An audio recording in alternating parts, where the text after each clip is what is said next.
Seed oils and whole grains are not inflammatory in humans. Hey everybody, it's Jason Blaha here. I thought I would chat with you guys and gals a little bit about this today, but a quick reminder, if you guys will please click like down below, be greatly appreciated. If you're not following or subscribed, please do so, and if you'll be kind enough to drop me a comment down below, I'd greatly appreciate that. Now, when I make this statement, some people are going to get upset, they're going to argue, they're not going to like it, and please note, I am not stating necessarily other health benefits or anything else. I am not telling you to eat seed oil. We're simply discussing this complete fabricated lie, not based on reality that is used to demonize certain foods. And I am not telling people to eat a bunch of seed oils. So let's be clear. It would literally be the equivalent. So this is going to be hyperbole, of course. If someone told you crack doesn't cause AIDS, and then you say no, so you're pro-crack, you're telling people to smoke crack. I'm like, no, I'm just telling you this myth that's floating around that crack causes AIDS isn't true. Doesn't mean it's good for you or there's not other negative effects, just AIDS is not one of them. Okay, hopefully we understand what we're saying here. And I hate to use a hyperbole like that, but if you don't, the message doesn't come across, and I still guarantee you someone will come in telling me how horrible seed oils are and blah blah blah, and they can't believe I'm promoting them. Okay, now all right, now I digress. Over to the point. When we look at either one of these, and then we can discuss what human studies have shown, the entire concept of either of them being inflammatory is the presence of linoleic acid, omega-6. It's our primary omega-6. By the way, linoleic acid is essential. You will die if you eat zero. So it is one of those two essential fatty acids. Alpha linoleic acid is the other. And for people say, what about EPA and DHA? They're not essential. We can make them out of ALA. People say, but it's not superficient. Doesn't have to be. We still don't have to consume them to survive. Make sense? We can still technically live without consuming them. You will die if you consume zero linoleic or alpha linoleic acid. Let's be clear on that. These are essential fatty acids.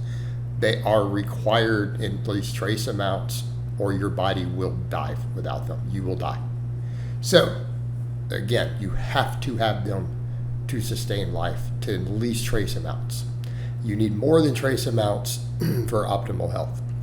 All right, so that being said, there was a hypothesis because they noted that some of these foods, like large amounts of it, not necessarily given great, like rice, brown rice and oats were not giving rats inflammation, by the way. We're talking about concentrated linoleic acid. Yeah, this is where this whole concept came from. Like, wow, it raises inflammatory markers in them. And they figured out why. They're like, it doesn't make sense because the linoleic acid should be anti-inflammatory. And that's what people have to remember. Like, the linoleic acid itself is anti-inflammatory in mammals in general. Okay? We do need to understand that. It is not an inflammatory, pro-inflammatory in terms of net effect of fatty acid.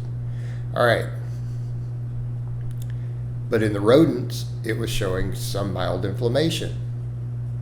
Well, they noted that the rodents were converting a lot of it to arachidonic acid, which is pro-inflammatory, right?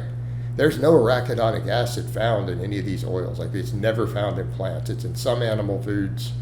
It's not in plants, but the rats are making it. And it's, okay, you guys ready? The same pathway everyone talks about EPA and DHA, okay? Right? The same pathway, the exact same pathway that turns alpha linoleic acid into EPA, like, well, further down the chain, it turns into other stuff first, is the same pathway that your body converts linoleic acid into the arachidonic acid. Same process. All right. Here's what it turned out. Humans do it at a much lower rate. Just like people say, it's really inefficient, the conversion of ALA to EPA and DHA. So is the other conversion in humans. In fact, it's so much so that what we find is that when humans are given significant amounts of it, because it's been studied in the lab, even the seed oils. So let's come over to the seed oils, because the grain's totally anti-inflammatory, right? Whole grains always reduce inflammation, study after study after study after study. The researchers don't even debate this anymore. That was a quack nonsense that guys used to sell books based on the same theory from the trace amounts of linoleic acid. There's not a lot in your grains. You dudes aren't eating 30 pounds of wheat a day. All right, so I digress. What they found is that the conversion is so low that guess what? The net effect is anti-inflammatory. In other words, yes, we can convert large amounts of if we're given large amounts, we can convert a little bit into arachidonic acid, okay? But when the inflammatory responses are measured, keep in mind, we have pro and anti-inflammation happening all the time in the body. It's the net balance. Did the amount of anti-inflammation exceed the inflammation? Here's what they find. Even in seed oils are given, like just straight up drinking canola oil, and I'm serious on this, inflammation goes down slightly. You'll say, why? That doesn't make sense. It's got whatever. Because we don't care about those other X. No one's talking about the other stuff happening with it. We're talking just the inflammation. Okay? Not saying you can't get fat. It's actually the only real concern is that you can get fat from it. And I do mean that. Now, people talk about carcinogens from the ultra-high temp. Well, we're just talking about the stuff straight out the bottle. We're not talking about the deep fryer at McDonald's.